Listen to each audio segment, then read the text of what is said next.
환난 중에도 즐거워하나니라는 제목으로 말씀을 함께 나누겠습니다.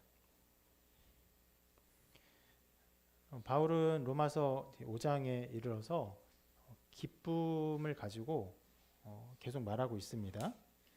우리가 의롭다함을 받았기 때문에 먼저 하나님과의 관계에서 기쁨을 누린다라는 것을 이야기했어요. 우리가 그것을 살펴보았습니다. 그리고 오늘 말씀에서는요, 이렇게 말해요. 신자의 기쁨이 환난 중에도 즐거워한다라고 말을 하고 있습니다. 어느 상황에서까지 신자가 기뻐할 수 있는가? 환난 중에도 즐거워한다. 신자의 삶에 나타나는 여러 가지 신앙의 열매들 중에서 이보다 더 강력한 믿음의 증거는 없습니다. 환난 중에도 즐거워하는 이 믿음, 그리고 이 정서는요, 초대교회 때부터 이제까지 교회를 강력하게 지탱해 왔고, 또 교회의 은혜와 능력을 만방에 드러낸 것이었습니다. 수많은 순간, 수많은 상황에서 교회는요, 언제나 위협받았고 멸망의 위기에 처해 있었습니다. 실제적으로 많은 죽음을 당하기도 했고, 여러 형태의 어떤 압박들, 우리나라도 실은 비슷해요. 정서적인 압박을 받고 있습니다. 온라인 커뮤니티에서 여러 이야기를 보면요, 교회가 빨리 사라지는 것이 한국의 이득이라고 생각하는 사람들이 적지 않습니다. 그러나 그런 가운데서도 교회는요, 언제나 그 나라를 확장해 왔어요. 왜 그러냐? 그것은 바로 이 환난 중에도 즐거워하는 믿음, 이 신앙의 아름다운 능력이 있었기 때문입니다. 오늘은 이 말씀을 함께 살펴볼 텐데, 자, 환난 중에도 즐거워하는 이 믿음을 살펴볼 때 먼저 살펴볼 것, 어떤 면에서는 전제되는 것들이 있습니다. 이렇게 말할 수 있는데, 신자의 삶에도 고난과 환난이 있다는 것입니다. 어떤 사람들은, 특히 우리 신자들 안에서 어떤 사람들은요, 이것을 받아들이지 못합니다.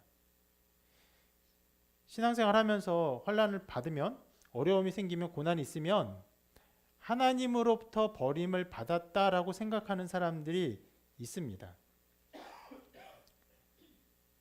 그래서 환난과 어려움이 찾아오면 어떤 면에서는요, 그것을 함께 나누고 또 함께 기도하기를 요청하고 그렇게 공유해야 되는데 드러내지 않아요. 왜 그렇습니까? 내가 무언가 잘못해서 하나님으로부터 벌을 받고, 내가 부족해서 하나님 나에게 진노하셔서 내게 그런 일이 벌어졌다고 생각하기 때문에 그 일 자체, 그 환난과 어려움과 고난이 굉장히 부끄러운 것이에요. 그나마 환난과 고난이 있는 것도 힘든데, 그것이 한편으로는 내가 잘못 신앙생활했다는 것을 드러내는 증거처럼 보이니까 말하지 못합니다. 도리어 이 교회 성도들에게 더 말하지 못하는 일들이 벌어집니다. 그러나 오늘 말씀에서도 분명히 말하고 있죠. 환난이 있어요. 신자에게 그것이 있습니다. 이 구절뿐 아니라 수많은 구절들이 신자에게 환난이 있음을 말하고 있습니다. 몇 구절 한번 같이 읽어볼게요. 같이 읽습니다. 시작. 그리스도를 위하여 너희에게 은혜를 주신 것은 다만 그를 믿을 뿐 아니라 그를 위하여 고난도 받게 하심이라. 은혜를 주신 이유가 그 믿음뿐 아니라 고난도 우리에게 주시려는 목적이 있다라고까지 말씀하십니다. 또한 읽어볼게요. 시작. 내 형제들아, 너희가 여러 가지 시험을 만나거든 온전히 기쁘게 여기라. 그런 시험을 우리에게 주신다고 말씀하세요. 이것은 좀 이따 살펴볼 말씀입니다. 또 한 군데 살펴보겠습니다. 시작. 사랑하는 자들아, 너희를 시험하려고 오는 불시험을 이상한 일 당하는 것 같이 이상히 여기지 말고. 그냥 시험도 아니에요. 불시험이라고 말합니다. 불태워버릴 것 같은 정말 어마어마한 시험이 와도 이상하게 여기지 말아라. 성경은 종종 그 반어법을 통해서 그 원래 뜻을 드러내죠. 이상히 여기지 말아라. 반대로 뭐라고 말하는 것입니까? 당연하게 여겨라 라고 말하는 것이에요. 예수님은 또 이렇게 디모데후서 또 이렇게 말씀합니다. 시작. 너는 그리스도 예수의 좋은 병사로 나와 함께 고난을 받으라. 디모데에게 말하기를 그렇게 하라고 해요. 바울이 어떻게 해요? 고난을 받아라. 이게 당연히 목회자에게 요구되는 일이고 필요한 어떤 면에서의 자질과 각오이기도 하고 모든 어떤 면에서 교회의 직분자들에게 요구되는 것이기도 합니다. 더 나아가 모든 성도에게 마땅히 요구되는 바예요. 예수님은 아주 명료하게 이렇게까지 말씀하십니다. 시작. 세상에서는 너희가 환난을 당하나. 예수님의 말씀은요, 어떤 면에서는 아주 보편진술로 하세요. 세상에서는 너희가 환난을 당한다. 당할 수 있다도 아니에요. 당하는 것이에요. 자, 이런 것들을 볼 때 우리가 먼저 기억해야 되는 것은 신자가 환난을 당하는 것, 네, 당할 수 있습니다. 심지어 여러분 지금 읽은 말씀들을 쭉 보면서 추론해 볼 수 있는 것은요, 혹은 더 적극적으로 개진해 볼 수 있는 말은요, 신자가 환난을 받는 것이요, 어떤 면에서는 성도에 마땅한 바예요.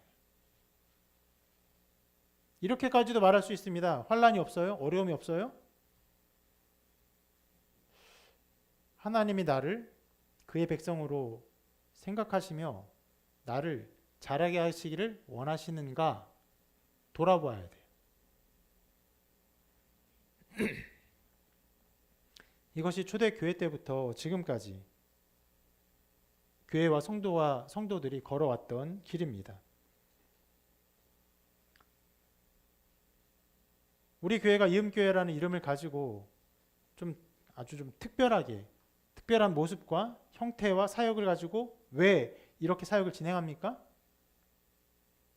이 세상에서 환난을 당하기 때문에 그래요. 그리스도인이 배척을 당합니다. 미움을 당해요. 외면당합니다. 기뻐하지 않아요. 그렇기 때문에 이러한 일들을 하고 있고, 어떤 면에서 우리나라는 좀 온건한 형태의 환난을 당하고 있는 나라라고 할 수 있죠. 중국은 어떻습니까? 더 나아 북한은 어떻습니까? 수많은 사람들이 예수 믿는 것 때문에 환난을 당해요. 지금도 많은 사람이 죽임을 당하고 있습니다. 말씀은 그렇게 신자가 환난 당하는 것이 마땅하다. 그것을 이제 기본이라고 말씀하면서 뭐라고 말합니까? 환난 중에도 즐거워한다라고 말을 합니다. 괴로운 일이지만 그 가운데 기뻐한다는 것이에요. 그런데 자, 환난 중에도 즐거워하는 것을 잘못 생각하면요, 이런 식으로 생각할 수도 있습니다. 환난을 무시하거나 자기 만족에 빠지는 것을 생각할 수 있습니다. 무슨 말입니까? 환난이 올 때 불평을 말하지 않아요. 그 괜찮아 라고 생각하는 것입니다. 그리고 나의 신앙은 괜찮을 것이야 라고 자기 만족을 구하는 것입니다. 그러한 태도는요, 어떤 면은 조금 환난 가운데 괴로워하고 불평하고 그리고 깨어지고 뒤로 물러가는 것보다는 나은 태도이라고 생각할 수 있지만, 그런 부분이 있습니다. 좀 낮긴 합니다. 그렇지만 오늘 말씀에 나온 것처럼 환난 중에도 즐거워하는 것과는 다른 태도예요.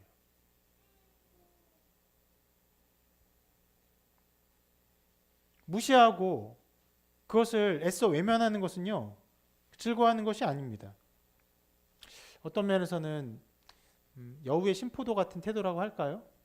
기쁨이 없으니까 그냥 그것은 아무것도 아니라고 생각하는 것 같은 그런 태도입니다. 그리고 오늘 말씀에 나온 이 환난 중에도 즐거워하는 이것은요, 환난을 견디는 일도 아닙니다. 이것은 수많은 사람들에게, 일반의 보통 사람들에게 보통 주어지는 태도이고 또 요구되는, 또 더 권장되는 어떤 정서예요. 견디는 거예요.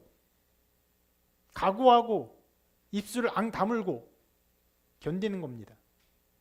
일사각오의 정신으로 그래서 이겨내는 것이에요. 이것도 아니에요. 성경이 말하는 정신은 그런 것이 아닙니다. 물론 이러한 태도도요, 깨어지고 무너지고 뒤로 물러가는 것보다는 나은 태도입니다. 버티고 견디는 것, 그리고 참는 것, 더 나은 태도예요. 적지 않은 사람들이 그렇게 하죠. 실은 좋은 태도입니다. 나쁜 태도가 아니에요. 견디는 것이 훨씬 나아요. 그러나 성경은요, 그것보다 더 다른, 더 나은 어떤 것을 말합니다. 말씀에 나온 것처럼 환난 중에도 즐거워한다라고 말해요. 자, 여기서 가르치는 것들을 좀 더 이해하기 위해서 이 구문에 사용된 어떤 용어들을 좀 볼 텐데, 먼저 환난 중에도라고 했잖아요. 이게 영어로는 여기 사용된 조사가 이제 in, 그 안에서. 그러니까 무슨 말이냐면 환난 그 가운데에서 즐거워하는 거예요. 그러니까 환난이 오더라도 그럼에도 불구하고 즐거워하는 것과 좀 달라요. 어떤 면에서는요, 이렇게 표현할 수 있어요. 좀 강한 말인데, 환난 중에서 즐거워하는 것이 더 강하게 말하면 환난 때문에 즐거워하는 거예요.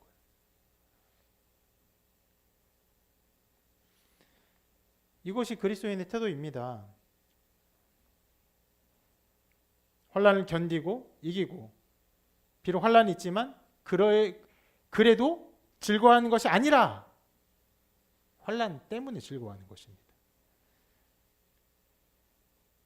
굉장히 이상한 태도죠. 근데 환난 때문에 즐거워하는 것은 어떤 면에서는 성경에서 일관되게 가르치는 태도입니다.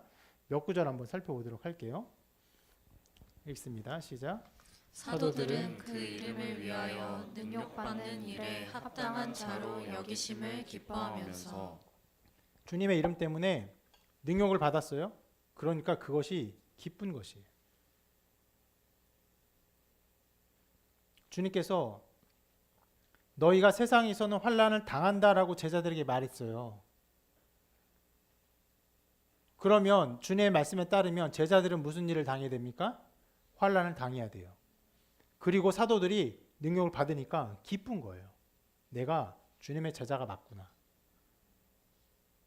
이거야말로 어떤 면에서 환난 중에서 즐거워하는 거예요. 환난 때문에 즐거워하는 거예요. 또 이렇게도 말했습니다. 이 구절 아까도 나온 구절인데요. 시작. 내 형제들아 너희가 여러 가지 시험을 만나거든 온전히 기쁘게 여기라. 예, 시험을 기쁘게 여기라. 이렇게 말하고 있어요. 또 한 구절 읽어보겠습니다. 시작.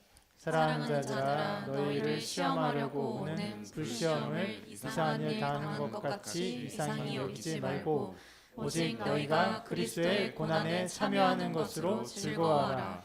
이는 그의 영광을 나타내실 때 너희로 즐거워하고 기뻐하게 하려 함이라.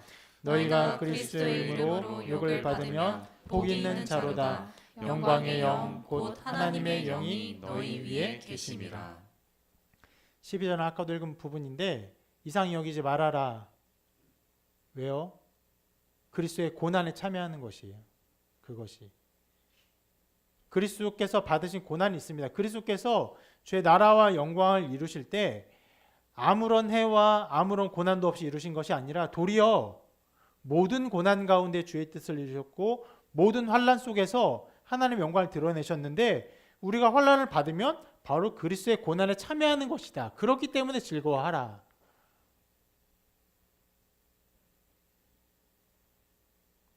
그리고 그 영광 가운데 우리가 기뻐할 때 마침내 나타난 하나님의 영광이 있으면 우리가 그것을 더욱 즐거워하게 되는 것이에요.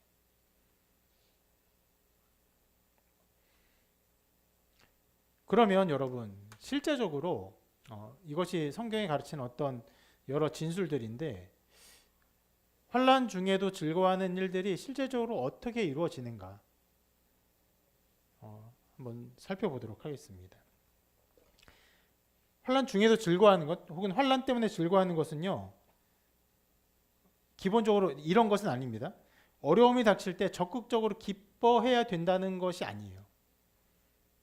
이러한 태도는요 한 15년, 20년 전에 한국 교회에 굉장하게 크게 인기가 있었던 가르침입니다. 무엇입니까? 긍정적으로 생각해라. 긍정적으로 생각하는 거. 적극적으로 생각해라. 그런 것이 아니에요. 기뻐해라. 뭐 그런 심리적인 어떤 요인도 있습니다. 여러분, 기쁠 때 웃습니까? 웃으면 기쁩니까? 무엇이죠? 기본적으로는 기쁠 때 웃어요. 그런데 웃으면 기뻐요. 심리적으로 그렇습니다. 그래서 여러분 예능 뭐 프로그램 보면요, 그 배경 소리 중에서 그 가짜 웃음을 많이 넣습니다. 가짜 웃음 막 듣잖아요. 그럼 왠지 내 마음이 즐거운 것처럼 느껴져서 함께 그것을 즐거워하게 돼요. 그런 일들이 있기 때문에 어려움이 있으면 힘들어도 괴로워도 또 고통스러워도 웃어라. 즐거워해라. 그러면 거기에 영향을 받아서 즐거운 마음이 생기고 또 기쁜 마음이 생기기도 합니다. 그런데 오늘 말씀이 나오는 것은 그런 것들을 말하는 것이 아닙니다.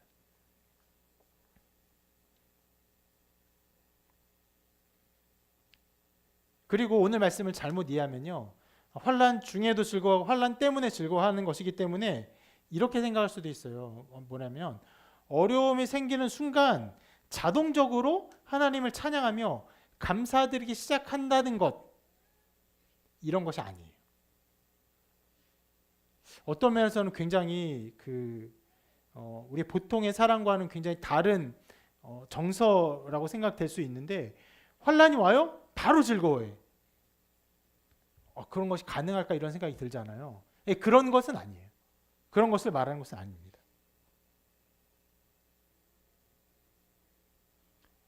우리의 정서에서 나타나는 이런 환난 중에도 즐거워하는 이 일들이 어떻게 나타나는지를 히브리서가 좀 잘 보여주고 있는데, 이 부분 말씀 읽어볼게요. 이렇게 있습니다. 시작. 무릇 징계가 당시에는 즐거워 보이지 않고 슬퍼 보이나 후에 그로 말미암아 연단받은 자들은 의와 평강의 열매를 맺느니라. 네, 그렇습니다. 환난이 옵니다. 그러면요, 슬퍼 보여요. 또 슬픕니다. 그것으로 말미암아 어려움에 빠지고 괴로워할 수 있습니다. 그런데 거기서 멈추지 않아요. 환난은 신자를 슬픔과 고통에 빠지게 하는 것으로 끝나지 않습니다. 거기서 더 나아가게 해요. 그렇기 때문에 우리가 즐거워하게 되는 것인데, 오늘 말씀은 그 즐거워하게 되는 모든 과정에서 먼저 환난이, 먼저 어려워요. 괴롭습니다. 어려운 마음이 생겨요. 그런데 환난은 인내를 가져온다고 해요. 그 순서를 한번 찾아보도록 하는데, 이것을 보기 위해서 몇 가지 원어를 살펴보도록 할게요.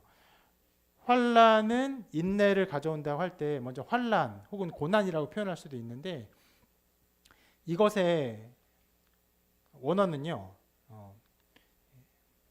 틀립시스 이렇게 표현할 수 있는데 고난이에요. 이것이 어떤 뜻을 가지고 있는 원어냐면은 눌러서 압착한다라는 개념을 가지고 있어요. 그런 뜻을 가지고 있습니다. 그러면 포도주를 넣어서 포도주를 압착해서 그것을 가지고 즙을 낼 때, 그것이 바로 이 틀립시스라는 단어의 용도이기도 한 거예요. 인간에게 고난이 그렇게 와요. 사람을 눌러서 압착하듯이 괴롭게 하는 일로 옵니다. 그렇게 오는데 이것을 먼저 기억하시고, 그러면 환난은 인내를 가져온다고 했잖아요. 인내의 원어는요, 휘포모넨 이렇게 써 있는데, 이것은 어떤 면에서는 그 두 가지의 단어가 함께 엮여 있는 단어예요. 뭐냐면은 아래를 의미하는 단어와 거쳐 사는 곳을 의미하는 단어예요. 그러면 아래 사는 것, 그 의미예요. 아래 사는 것. 이것을 통해서 환난은 인내를 가져온다고 할 때 이 모든 양상을 생각해 보면은 환난은 사람을 압축하며 그 안에 지디기는 것 같이 나타납니다. 그러나 신자가 어떻게 하냐? 그 아래 삽니다. 그 아래 거해요.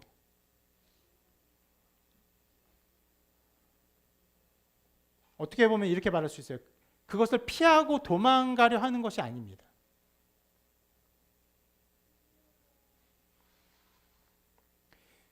여기에서 이제 성숙한 신앙과 미성숙한 신앙의 차이가 나오는데, 성숙한 신앙은요, 고난과 환난 가운데 하나님이 이루실 일들을 바라보며 그 안에 견디고 그 안에서 거합니다.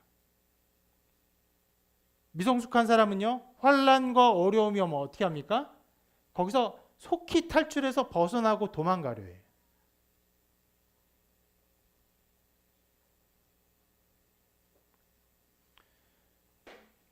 하나의 좀 예를 들어보면은, 운동선수가 운동을 할 때, 특히 금메달리스트가 금메달을 따기 위해서 훈련을 할 때 어떤 과정을 겪게 됩니까?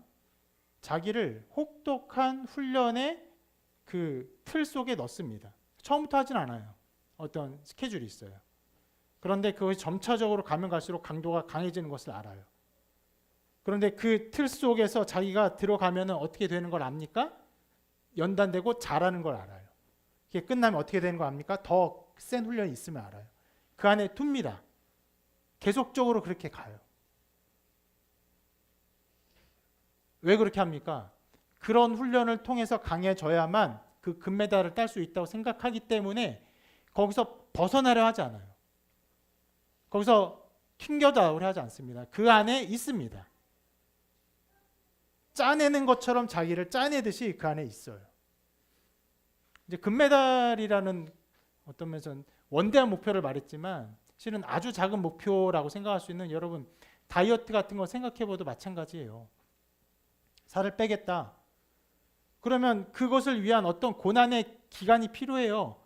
운동을 하든지 절식을 하든지 더 나아 금식을 하든지 어떤 일련의 프로그램들이 필요합니다. 그 안에 자기를 둬요. 나는 뭐 며칠 만에 10kg를 빼야 되기 때문에 정말 아무것도 안 먹고 몸에 물을 쫙 뺄 거야. 그렇게 하진 않아요. 그거는 운동선수가 하는 이제 다이어트가 감량이죠. 감량. 뭐 3일 만에 5kg 빼고 7kg 빼고 10kg 빼고 몸에 수분 쫙 빼고 아무것도 먹지 않고. 우린 그렇게 하지 않지만, 다이어트를 한다고 할 때도 어느 정도의 고난과 어려움을 견딜 각오를 합니다. 그리고는 스스로 어떤 면에서는 그 단계를 높여가죠. 그런데 그런 성장의 욕구, 어떤 목표가 전혀 없어요. 그럼 어떻게 합니까? 어려움이 오면 튀어나가요. 어려움이 오면 나가요. 방금 했던 목표처럼 다이어트에 목표가 없어요. 근데 배가 고파요. 그럼 어떻게 합니까? 바로 음식을 사 먹죠. 그 어려움과 괴로움 안에 거하지 않습니다.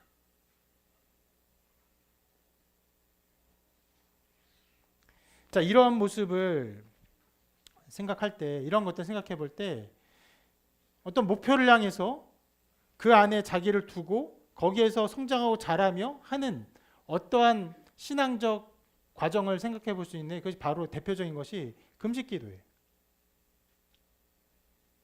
금식하면 어떻습니까? 괴롭죠. 여러분 금식을 꼭 해보시길 바랍니다. 굉장히 괴로워요.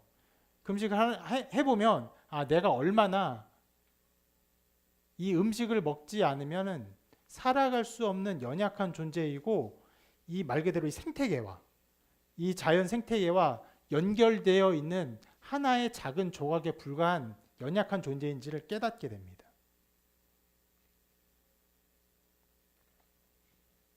근데 왜 금식을 합니까? 영적으로 성장하기 위해서, 또 은혜의 자리에 서기 위해서 하는 것이에요. 하나님의 뜻을 더 분별하며 더 깊이 기도하기 위해서 금식 기도를 하는 것이죠. 때로 그렇게 말하는 사람들이 있어요. 굉장히 힘들고 지친데 밥 먹고 힘내서 열심히 기도하면 되지 않습니까? 여러분, 기도는요 그렇게 우리의 육체적인 힘을 필요로 하는 일이 아니에요. 도리어 우리의 모든 신앙의 활동, 실은 우리의 모든 활동 중에서 가장 육체의 힘을 필요로 하지 않는 과정이 기도예요. 물론 무릎 꿇고 기도하면 무릎이 좀 아플 수 있죠. 이제 나이가 드니까 이제 엎드려 기도하면 이제 어깨도 아파요. 무릎보다 어깨가 더 아파서 기도하기 되게 힘들어요. 관절염이 있으니까 통증이 있어요.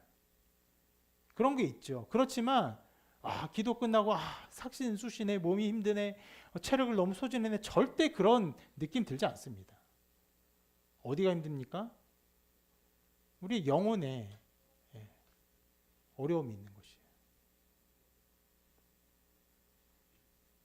그러니까 그런 핑계는 합당하지 않고 정말 그 목표를 위해서 나의 어려움을 두고 그 안에 자기를 두고 거기서 나가지 않으면서 그 안에서 자라며 성장하는 것이죠. 자, 그렇게 여러분 환란이 옵니다. 당장 환란이 오네 바로 즐거워하는 것은 아니에요. 근데 환란이 무엇을 이룹니까? 인내를 이루어요. 그 안에 거하게 합니다. 물론 이것은요, 그 다음 모든 것을 알기 때문에 그렇게 거하게 하는 것입니다. 아래 살아요. 아까 말한 것처럼 금식기도는 영적 어떤 성장을 위해서 그 안에 거하는 것처럼 환난과 어려움, 실은 처음에는요 그 목적을 알지 못해요. 종종 많은 사람들 하나님 왜 나에게 이런 일을 주십니까? 하나님 왜 나에게 이런 고난을 주십니까? 라고 불평불만을 할 수도 있죠. 그러나 거기서 멈추지 않고 그 안에서 하나님의 뜻을 분별합니다. 하나님께 나아가요. 진지하게 자기의 연약함과 부족함을 내어놓고 하나님 앞에 그것을 내려놓고 구합니다.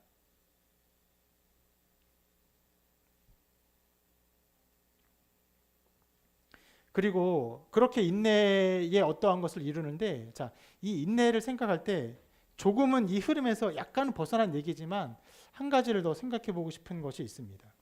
그래서 뭐냐면 이 인내라는 단어가 영어로 번역될 때, 이제 휘포모네인이 영어로 번역될 때 이런 단어로 번역됩니다. 대체로 거의 모든 번역본에서 이렇게 써요. 읽을 수 있겠습니까, 여러분? 읽기도 좀 어려운 perseverance 이렇게 되는 건데 신학적인 용어라고 할 수 있어요. 보통은 잘 쓰는 단어는 아닙니다.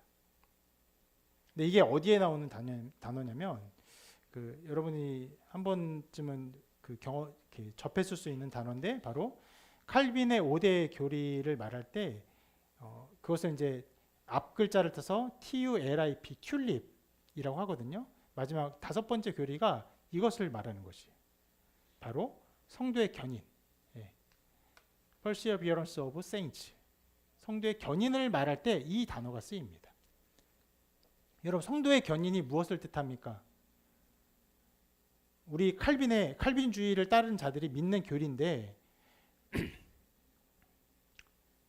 간략하게 앞에 5개를 4개를 얘기하면 TULIP, T가 전적인 타락, 그 다음에 U가 무조건적인 선택, 그 다음에 L이 제한적 속죄, 그 다음에 I가 저항할 수 없는 은혜, 그 다음에 마지막, 이거 나중에 한번 설명해 드릴게요. 마지막에 이 P, Perseverance of Saints, 성도의 견인인데 하나님께서 어떤 사람을 택해요? 그의 택한 백성을 구원합니다.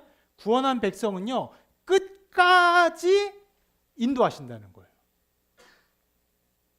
그래서 우리말로 따지면 약간은 견인차 같은 느낌이 있어요. 견인이라고 써 있잖아요.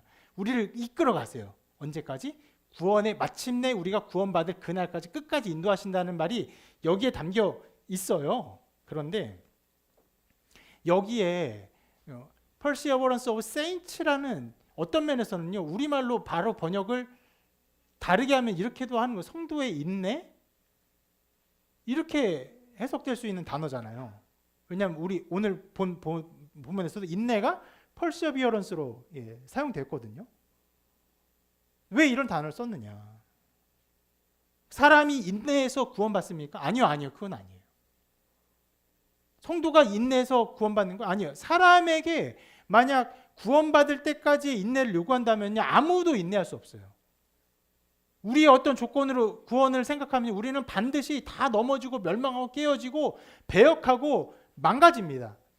칼빈의 5대 교리는 그것을 말한 것이 아니라 인간의 연약함과 부족함과 때로는 정말 배역함, 심지어 불신앙에도 불구하고, 불신앙까지 가는 건 좀 너무 과한 말이긴 한데, 하여튼 그런 연약함에도 불구하고 하나님께서 하나님의 오래 참으심과 인내, 여기만 그 퍼시어버런스에 근거하여서 하나님이 우리를 이끌어 가신다는 것을 말하는 것이.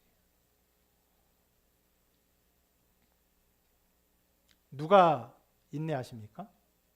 하나님이 인내하는 거예요.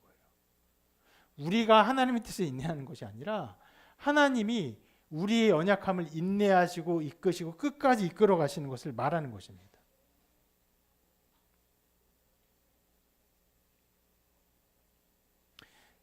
그래서 이 위대한 그 교리가 어디서 나왔냐? 바로 로마서 8장 마지막에 8장 끝에 나오는데, 우리가 지금 로마서를 좀 순차적으로 살펴보고 있잖아요.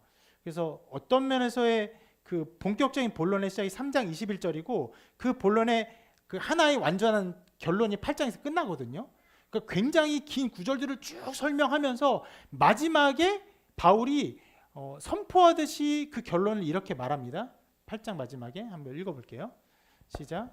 내가 확신하노니 사망이나 생명이나 천사들이나 권세자들이나 현재일이나 장래일이나 능력이나 높음이나 깊음이나 다른 어떤 피조물이라도 우리를 우리 주 그리스도 예수 안에 있는 하나님의 사랑에서 끊을 수 없으리라. 절대로 하나님의 사랑에서 우리는 끊어지지 않는다.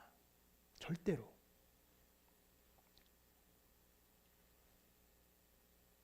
여기 많은 부모님들이 있습니다. 여러분, 부모님과 자녀 관계가 끊어질 수 있다고 생각합니까? 절대 그럴 수 없어요. 그런 것이에요. 하나님이 그의 택한 백성을 자녀 삼으시면요, 절대로 안 끊어져요. 자, 이것을 교리적으로 표현한 거예요. 아까 그것입니다. 성도의 견이. 하나님이 끝까지 인내하시며 견디시며 참으시며 오래 참으시며 우리를 이끌어 가세요. 마침내 구원의 완전한 것이 이루어질 때까지.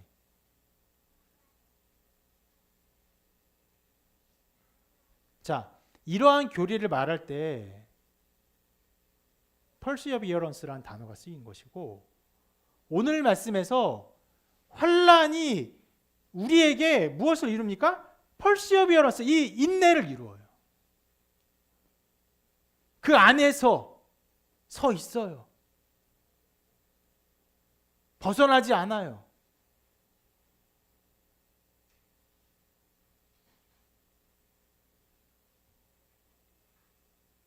그리고 말씀이 또 말하죠. 계속 진행합니다. 환난은 인내를, 그 다음에 뭐라고 합니까? 인내는 연단을. 여기서 그 용어적으로는요, 훨씬 어려운 이제 지점에 이르게 되는데, 연단을 여러분 영어로 번역할 때 뭐라고 번역했을 것 같습니까?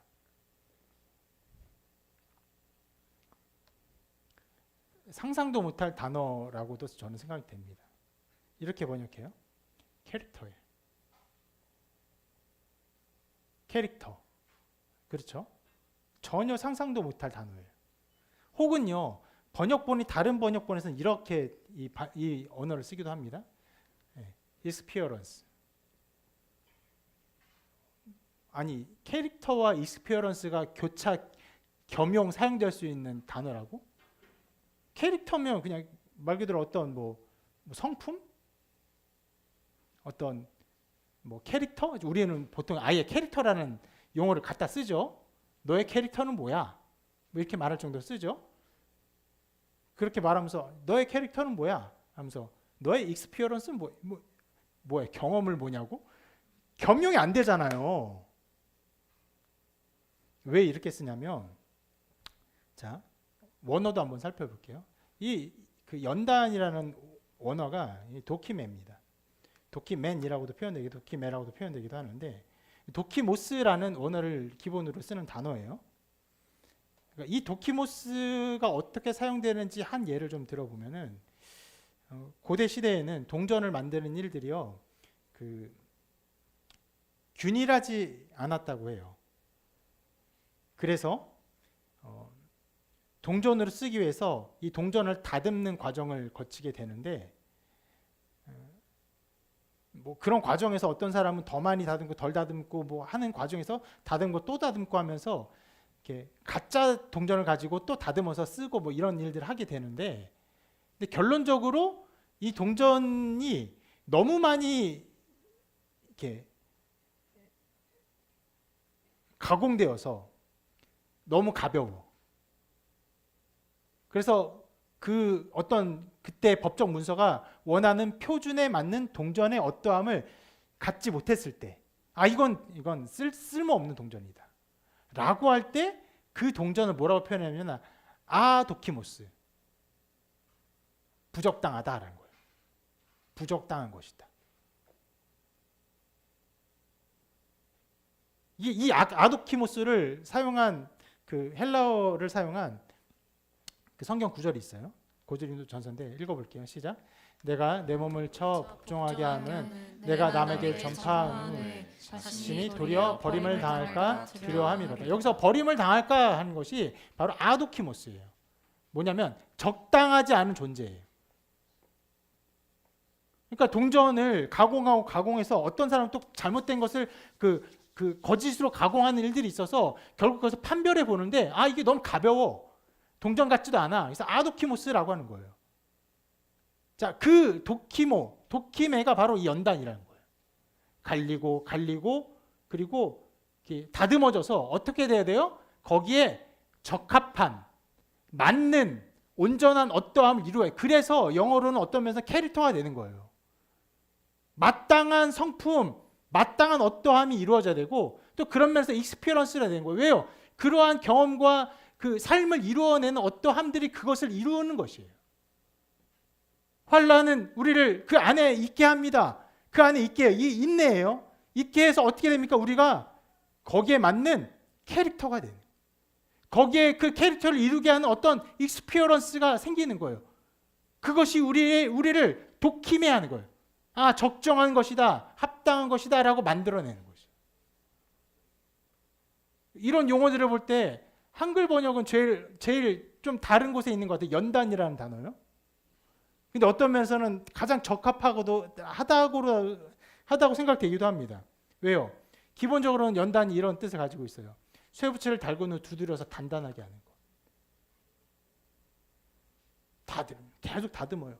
어떻게 합니까? 그 쇠붙이의 원래 어떤 캐릭터를 이루기 위해서 가공하는 거잖아요. 그래서 이루는 것이 마침내 그 캐릭터를 이루는 것이에요. 합당한 도키모가 되게 하는 거예요.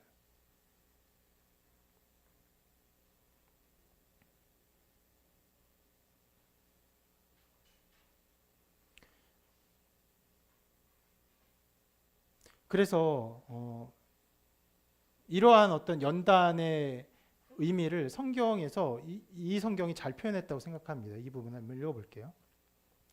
시작.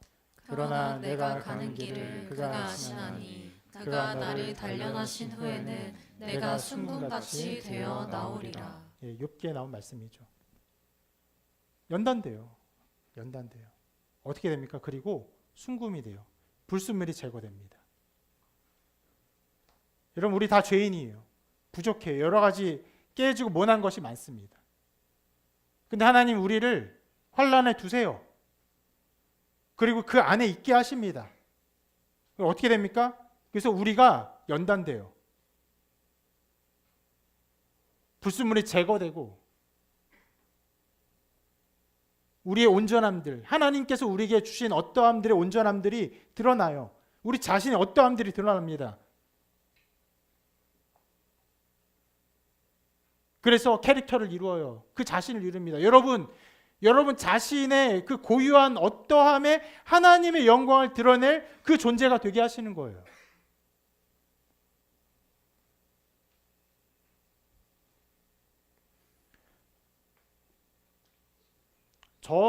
제가 신앙생활을 어렸을 때부터 했지만 특히 중고등학교 때 굉장히 어떤 면에서는 열광적인 신앙생활의 흐름 속에 있었어요. 예. 예배 끝나고 우리 아이들이 지금 그렇게 하지 못해서 좀 개인적으로 안타까운 마음이 있는데 학생부 예배가 끝나면은 학생부가 따로 시간을 갖습니다.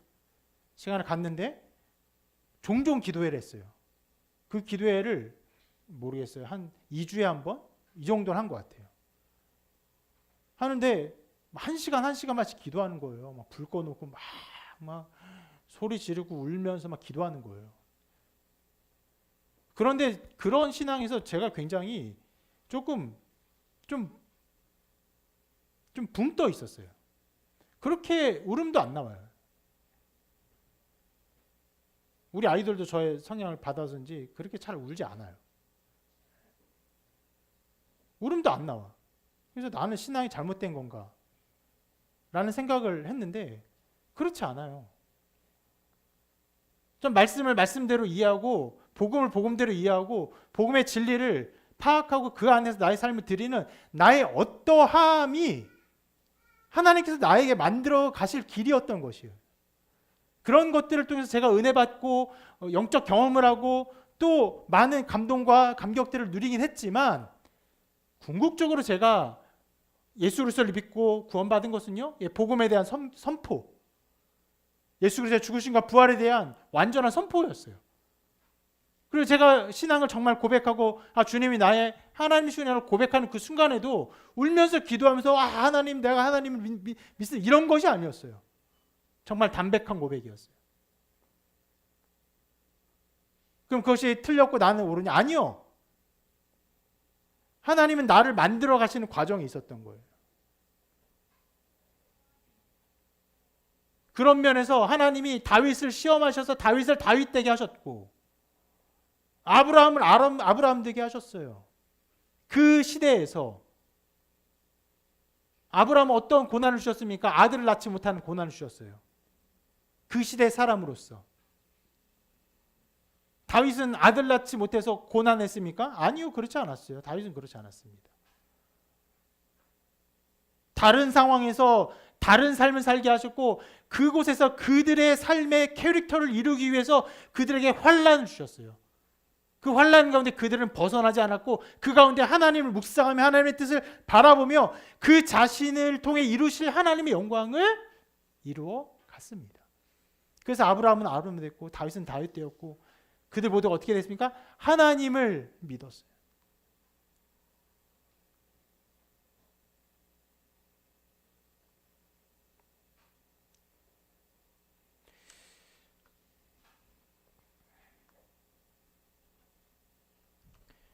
그렇게 아브라함이 다윗은 다윗이 되었습니다.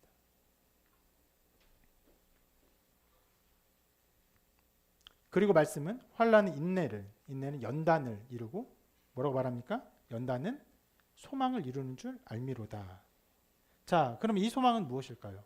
실은 어떤 면에서는요, 이 구절은요, 다시 반복되고 있는 구절입니다. 우리말로는 좀 이상한 구절이긴 한데 2절에서 말하는 소망이에요. 소망 중에 하나님 영광을 바라고 즐거워하는 것을 말하는 것입니다.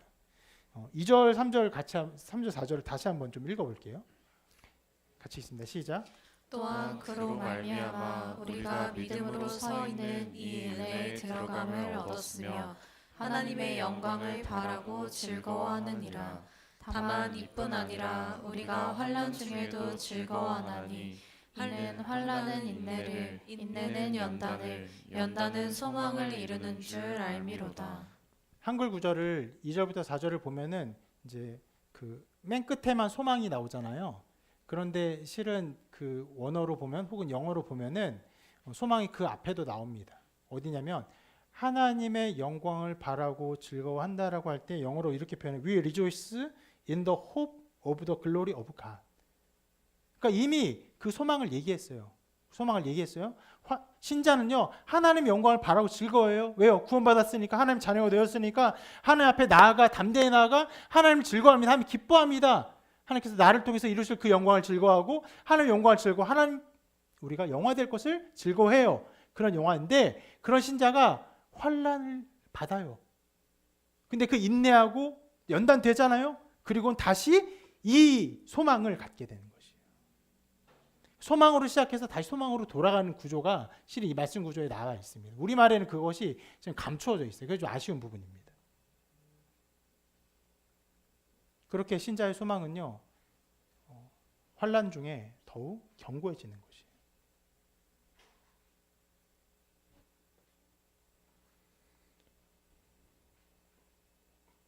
환난이 없을 때에도 그 구원으로 말미암아 하나님을 즐거워하자 하나님 기뻐합니다. 그런데 우리는요, 이 땅에 발을 딛고 살아가는 연약한 육체예요.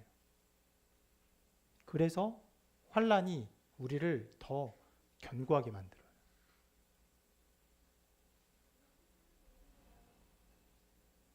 여러분의 삶을 돌아볼 때도 여러분 언제 하나님을 더 찾습니까? 언제 하나님을 더 간절하게 구해요? 어려울 때입니다. 환난이 있을 때예요. 무언가가 굉장히 어렵고 괴로운 순간에 하나님의 은혜를 구합니다. 그것을 통해 우리를 인내와 연단 그리고 마침내 소망으로 이루시는 것입니다.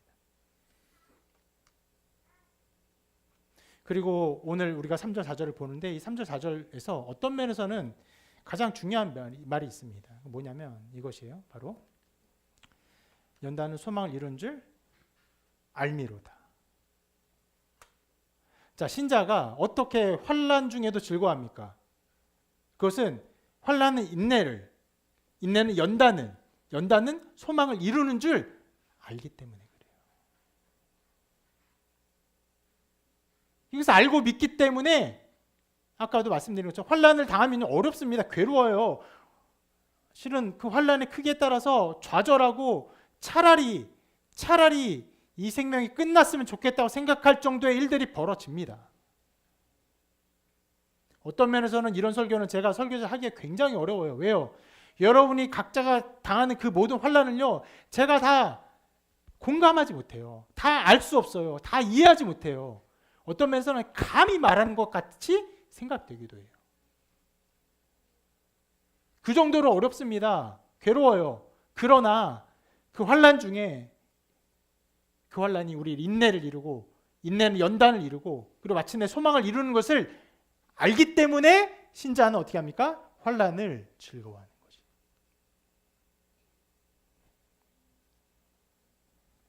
하나님은 우리를 사랑하십니다. 우리에게 지극히 큰 관심을 가지고 있기 때문에 이것을 지속적으로 이루십니다. 여러분, 하나님이 여러분을 가만두지 않으실 거예요.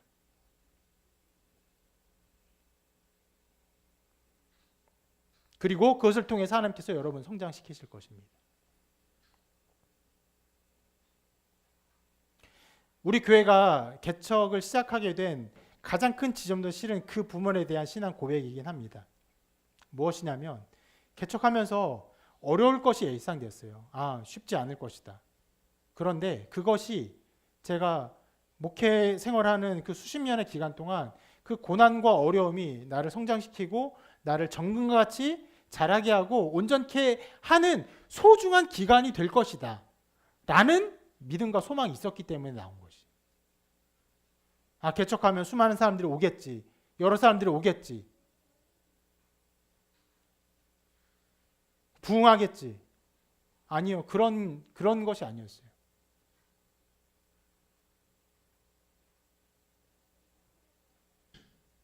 이 사역에 대한 기대와 소망을 있죠. 새로운 교회에 대한, 새로운 교회 한 걸음에 대한 소망을 있죠. 실제로 여러분 개척하고 당장 환난이 왔습니다. 1월 12일 날 2020년 1월 10일 날 개척하고 2월 달부터 팬데믹이 시작됐어요. 우리 그때 함께 개척한 사람들을 알고 있지만 함께 그 공간에 있으면서 아무도 교회에 오지 않을 것 같은 적막감이 있었어요. 길에도 아무도 없었고 우리도 나가서 누가의 손을 내밀 수도 없었어요. 전도지 주는 건요. 그때는 다 그 병균 같은 그 코로나 균 같은 그런 느낌이었어요. 실제 몇 개월 동안 아무도 오지 않았어요. 우리도 전도하지도 않았어요.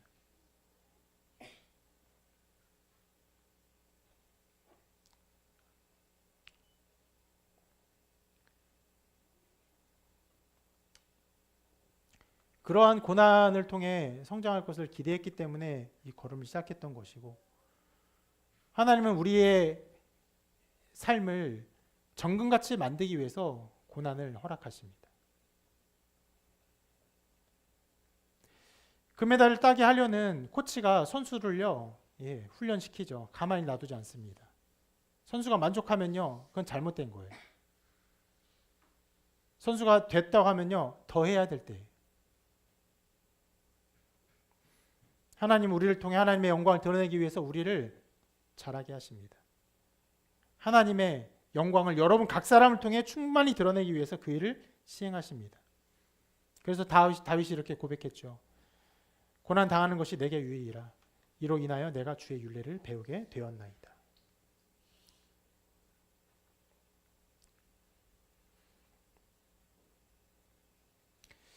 이 설교를 준비하면서 환난과 어떤 고난에 대한 하나의 좀 예를 그래서 보았는데, 중국의 선교에 대한 이야기입니다.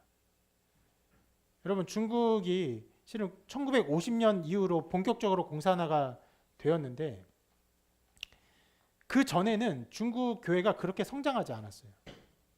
중국 교인들이요, 어떤 면에서 좀 자유롭게 복음 전할 수 있는 상황에서 1950년쯤에 중국의 기독교인 숫자가 84만 명 정도였다고 합니다. 그런데 그 공산화 이후로 엄청나게 핍박을 하죠. 지금도 실은 무자비하게 핍박을 합니다. 최근 한 3, 4년간 중국에서 기독교인 그 선교사들을 다 핍박당해서요, 모든 선교사가 다 쫓겨났다고 말해도 될 정도예요. 그런데 50년 이후로 기독교가 급속하게 성장해서 지금 기독교 인구, 중국의 인구를요, 몇 명으로 잡냐면은 실은 공산국가였고 그 통계나 이런 것들 정확하게 그 잡히기 어려운데, 적게는 2,300만 명에서 많게는 1억 명까지 잡습니다. 급속하게 성장했어요. 물론 여러분, 이것을 가지고 고난은 반드시 교회를 성장시킨다, 일반화를 할 수는 없어요. 그런 국가적 관한과 핍박은요, 종종 기독교의 쇠퇴를 불러오기도 했습니다. 그러나 분명히 고난은요, 신앙을 성장케 합니다. 우리를 자라게 해요. 하나님 앞에 엎드리게 하고 자복하게 합니다. 지난 5년간 저의 사역을 볼 때 실은 설교에 가장 은혜가 된 때가 언제인지 아십니까? 저는 좀 기억해요. 2021년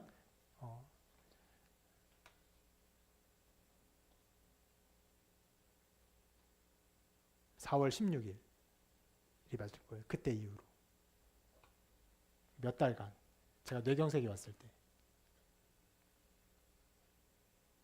유독 그때 실은 뇌경색이 온 그 주에는 말도 굉장히 좀 버벅였어요. 언어에서 이제 뇌경색이 왔으니까 말 구어가 잘 안 됐습니다. 불편한 게 많았어요. 근데 유독 그때 그 몇 달 동안 굉장한 그 설교에 은혜가 있었어요. 왜 그럴까요? 어려움이 있으니까 자복하는 것이에요.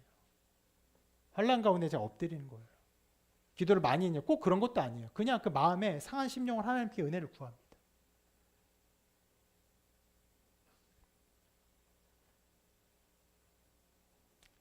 그렇다고 제가 또 뇌경색을 바라는 것은 아닙니다. 우린 그렇진 않죠. 그러나 우리를 성장시키십니다. 환난과 어려움을 통해서 성장시 잘하게 하십니다. 그러한 믿음 가운데 여러분 삶을 들으시기를 바랍니다. 믿음 가운데 이 열매가 환난 중에도 즐거워하나니 이는 환난은 인내를, 인내는 연단은 소망을 이루는 줄 알미로다. 이런 고백 여러분 가운데 가득하시기를 주님의 이름으로 축원합니다.